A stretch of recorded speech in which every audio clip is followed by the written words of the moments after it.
expliqué la première leçon de la physique en terminale, S1 comme S2. Cette leçon est intitulée Cinématique du point matériel. Alors, pour la définition, d'abord, avant d'aborder les grandeurs et les autres paramètres, n'est-ce pas, qu'on doit étudier au cours de la leçon, nous allons d'abord définir la cinématique. Comme si nous posions la question à savoir c'est quoi la cinématique? Quelle serait notre réponse? Maintenant, c'est ça l'objectif de la définition. La cinématique,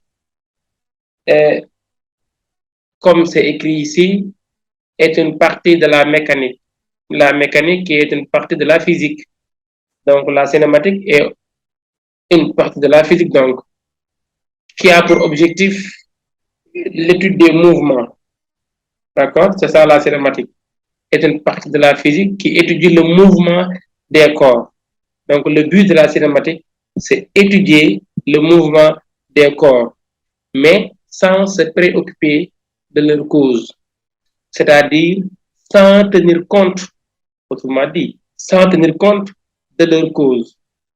Leur cause, ça veut dire quoi? Ça veut dire les forces responsables de ces mouvements. C'est-à-dire les forces responsables de ces mouvements. C'est ça la définition de la cinématique.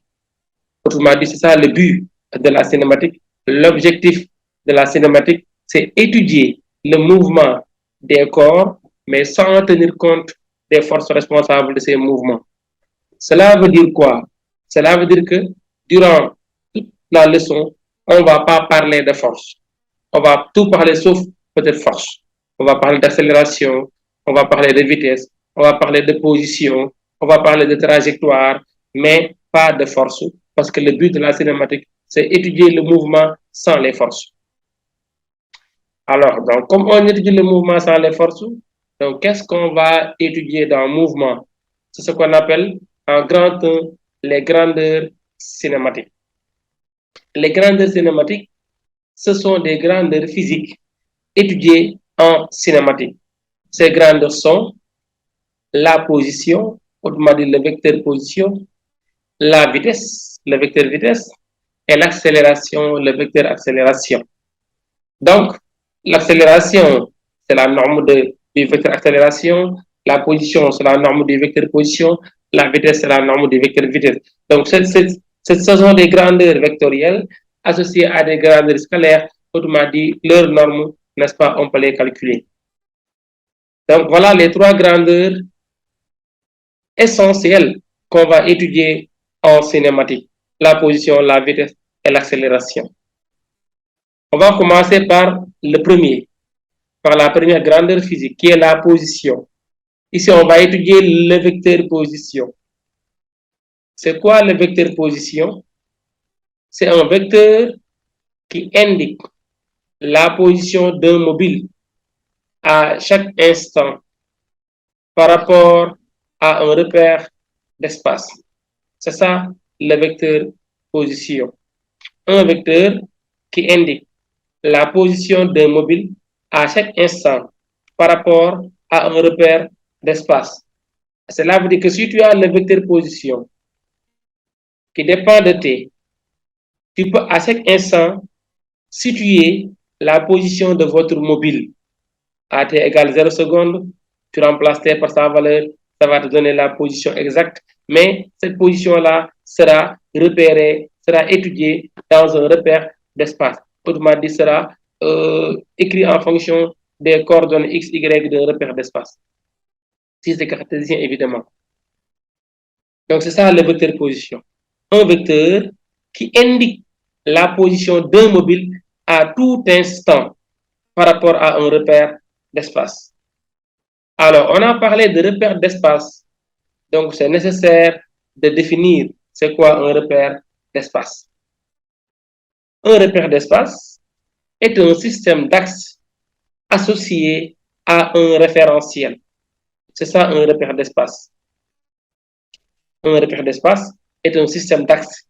Système d'axes OX, OY, OZ. Dans le cas d'un repère cartésien, on peut avoir l'axe normal, l'axe tangentiel. Dans le cas de la base de Frenet, ainsi de suite. Mais là, on a un système d'axe qui est associé à un référentiel. Donc, un référentiel, c'est nécessaire aussi de définir ce qu'est un référentiel.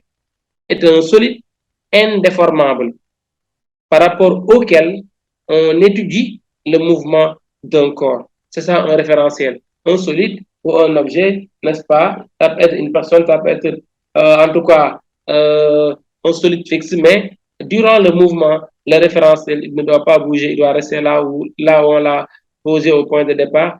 Donc, c'est un référentiel, est un solide indéformable par rapport auquel on étudie le mouvement d'un corps. Donc, voilà les deux notions, n'est-ce pas, qu'on allait voir avant d'aborder les vecteurs de position, le repère et le référentiel.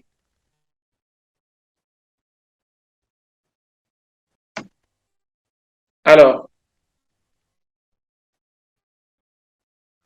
pour le repère, d'abord, on va essayer d'étudier les différents types de repères qui existent. En tout cas, qui est dans notre programme, les différents types de repères. Il y a ce qu'on appelle le repère cartésien. Le repère cartésien, il y en a au moins trois. Ici, il y a trois types de repères cartésiens. Premièrement, on peut avoir un repère à une dimension, cartésien à une dimension. On peut avoir un repère cartésien à deux dimensions. On peut aussi avoir un repère cartésien à trois dimensions. C'est quoi la différence? Pour le repère cartésien à une dimension, c'est lorsque le mobile se déplace sur une droite. On a un mouvement qui se fait sur une droite. Par exemple, sur l'axe X', on pouvait aussi avoir un mobile qui se déplace sur l'axe Y', ou un mobile qui se déplace sur l'axe Z'. Mais dans tous les cas, c'est sur une droite à une seule dimension. Autrement dit, ici, le seul paramètre qui varie, c'est X, pas Y ni Z. Dans ce cas où le mobile se déplace dans un repère à une dimension, le vecteur position s'écrit OM égale XI. S'il s'agit de l'axe des X, donc on écrit XI. Quand le mobile se déplace sur l'axe des Y, on va écrire ici OM égale YJ. Si c'était sur l'axe des Z, on allait écrire OM égale ZK. De toutes les façons, c'est l'abscisse ou l'ordonnée ou l'altitude du point, n'est-ce pas, sur l'axe par rapport auquel le mobile se déplace, associé au vecteur unitaire de cet axe. I pour l'axe des X, J pour l'axe des Z, excusez-moi, l'axe des Y, et K pour l'axe des Z. Voilà maintenant le vecteur position dans un système d'axes. Le repère à deux dimensions. C'est quoi le repère à deux dimensions? Et quand est-ce qu'on l'utilise? Deux dimensions, ça peut être XY, XZ, n'est-ce pas? Et maintenant, pour un repère à deux dimensions, c'est lorsque le mobile se déplace dans un plan. Sur un plan, par exemple, sur le plan OX, OY, le repère, c'est un repère à deux dimensions. Et dans ce cas de figure, dans le cas où le mobile se déplace sur un plan, le vecteur position s'écrit alors OM égale XI plus YJ. Donc voici un repère, le vecteur position dans le plan OX, OY. C'est ça le vecteur position. Le vecteur qui décrit, qui indique la position du mobile dans le plan OX, OY, on l'écrit X, c'est avec l'axe des I, Y, c'est avec l'axe des J. Les coordonnées X, Y dépendent du temps et représentent ce qu'on appelle les équations horaires du mobile. Et on a OM a pour coordonnées X égale F de T, Y égale G de T. F de T ou G de T, ça veut dire tout simplement que X dépend du temps T, Y aussi dépend du temps T. Donc, c'est ça que signifie X égale F de T, Y égale à G de T. On va y revenir dans les exercices pour voir comment X, Y dépendent du temps. Et leur nom, c'est équation horaire du mobile, n'est-ce pas? Les abscisses de la position du mobile à tout instant, c'est le système de coordonnées qu'on appelle équation horaire parce qu'il dépend du temps.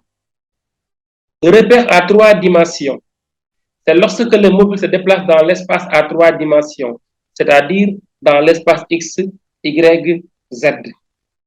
Dans ce cas, dans le cas où le mobile se déplace dans l'espace à 3 dimensions, le vecteur position s'écrit OM égale XI plus YJ plus ZK.